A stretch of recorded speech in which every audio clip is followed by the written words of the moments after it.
Hey guys, this is Wi-Fi Battler here, and seeing how well the last video actually went, I was not expecting it to actually be as good as it came out as, but I thought it would be a good idea to make another one of these, and this one's kind of been burning a hole in my chest for the past couple of months, so I think I'm gonna finally spout out about this now. So, Nintendo's been making some really risky plays in the past few years as a company on YouTube and the internet as a whole. I'm sure that many, if not all of you, 6 people watching my video know of this, but a major example of this was like back in 2015 with the release of Pokemon Uranium. You know, the game had over like 1 million downloads, I think it was 1.5 million or so, and the game could have been interpreted as a massive free advertisement for Nintendo or Game Freak or whoever is in charge of that, but they didn't care. And they took down the website for copyright. Even though they weren't making money off of it, they did not claim any of the material in it, and all they're doing is promoting Pokemon for free. Like, it doesn't make any sense to me why they would do that. And of course, anyway, there's still tons of websites you can download Pokemon Uranium off of, so it's not like what they did mattered anyway. So tell me why I start to see a pattern when I found out that Pokemon Prism, which is a ROM hack of, I believe it's Gold and Crystal, Gold and Silver and Crystal, or something like that, gained a copyright infringement before it was even released. And again, the Pokemon community just ignored that, and the full hack was just released regardless. So, Nintendo thinks that monopolizing their own content is a good idea, but I beg to differ. At this point, they might as well morph into a neo-communist party and kick back and relax as they watch their fans all starve to death.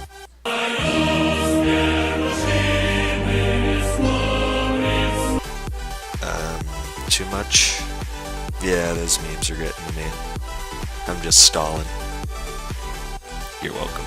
If you think that was a bad joke, then what these intellectuals decided to do on YouTube will give you a stroke. They partnered with YouTube to create their own partnership program with creators, as well as claim copyrighted content. Now on the surface that seems smart, but when you take into consideration that 95% of Nintendo content is considered copyright, that's a hyperbole, not an excuse to call me a moron. The partnership program they put in place allows creators to get a video approved for 60% ad revenue on their videos, and if you get your whole channel approved, you can get 70% ad revenue from Nintendo content. Now that sounds kind of appealing, but on the downside, if you choose to do that, you're only allowed to upload Nintendo content, which is a real buzzkill if you ask me. Because while I really like Nintendo, that's not the only thing that I would like to do stuff with. If you guys have seen any of the endless hate from creators who upload any form of Nintendo content, especially those guys who do console or like trailer reviews, the chances are that you know what I'm talking about. So the system Nintendo has put in place is seriously screwing up YouTubers who are making content like this on a daily basis. A lot of these people are struggling to stay out of debt anyway, then this comes in like that big purple dude and snaps his finger. Honestly, half of Nintendo's content creator base turning to dust wouldn't surprise me. During my research, I actually discovered that if only about 10% of Nintendo's creator base on YouTube disappeared, Nintendo would actually be losing money with their ad partnership program, which is not a good position to be in, especially with their attitude. See, I've actually got a nasty history with copyright stuff with them myself. So back when I first started uploading that Black and White series, which I have like 3 episodes of, and I don't have the save so I can't continue it, but I got a copyright infringement on my first video for containing the end crowning cutscene, and that really annoyed me because I had to go back and re-edit the video and cut that out in the absolutely retarded Windows Movie Maker because I hadn't found out about HitFilm yet, which is way, way better. So another thing that I've been into forever is Pokemon Essentials, which allows people to use RPG Maker XP to create their own Pokemon games, but this was of course also taken down.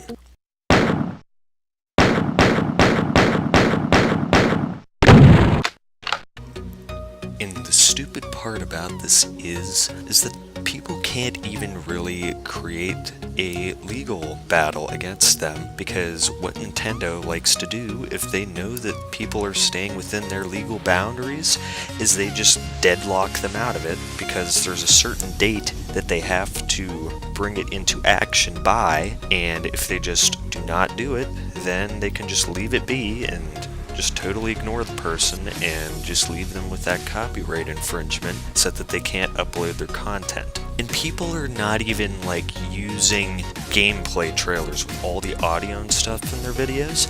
It's like just gameplay of a game.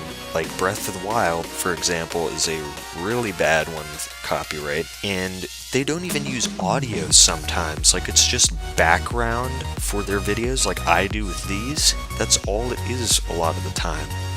And in my opinion, they're really just killing their own business with this, because their goal is obviously to sell lots of games, and to sell lots of games, you need people who like playing them, and what better way to get people to want to play them than through fun YouTubers? But if there are less YouTubers doing it, then you're going to get less people to buy your games.